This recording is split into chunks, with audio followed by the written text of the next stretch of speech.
জামালপুরে police bureau of ইনভেস্টিগেশনের SI Mohammad Jahidul ইসলামের বিরুদ্ধে সাক্ষীদের বক্তব্য না নিয়ে মিথ্যা ও অসত্য রিপোর্ট দেওয়ার অভিযোগ তুলে মানববন্ধন করেছে ভুক্তভোগী পরিবার ও এলাকাবাসী। বুধবার দুপুরে মাদারগঞ্জ উপজেলার কয়রা বাজারে এই মানববন্ধন অনুষ্ঠিত হয়। এ সময় বক্তারা অভিযোগ করে বলেন, ২০২৩ সালে টিএম ইলেকট্রনিক অ্যান্ড ইলেকট্রনিক্সের ম্যানেজার লাঞ্জু ব্যবসা প্রতিষ্ঠানের ৪০ লাখ টাকা নিয়ে পালিয়ে যান।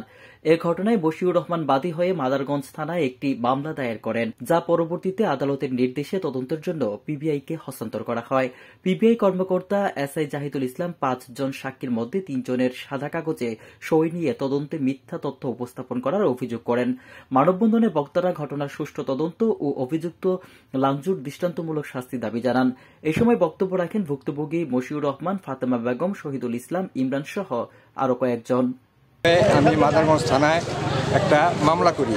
সেই মামলায় দারোগা সাহেব ওনার মন মতো রিপোর্ট দেয়। এই রিপোর্টের বিরুদ্ধে আমি নারাজি দেই। নারাজি পিবিআই অফিসার আমার কয়রাবাজারে এসে বিভিন্ন দোকানপাটে জিজ্ঞাসাবাদ করে এবং আমার ৫ জন সাক্ষীর ভিতরে ৩ জনের সাদা কাগজে সাইন নেয় এবং ২ জন সাক্ষী এখনও নেয় নাই।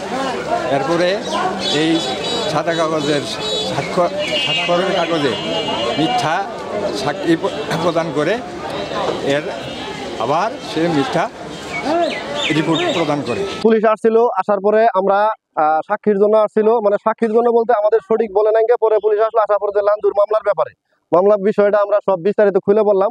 বলার পরে সাক্ষী মনে হয় আমরা ৪-৫ জন ছিলাম। ওখানে আমাদের ২ জনের কাছ থেকে স্বাক্ষর নিয়ে গেছে সাদা কাগজে স্বাক্ষর নিয়ে গেছে।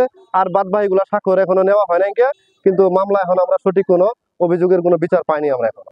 জামালপুর থেকে মেরাজুল ইসলাম রবিনের রিপোর্ট, আমার বার্তা ডিজিটাল।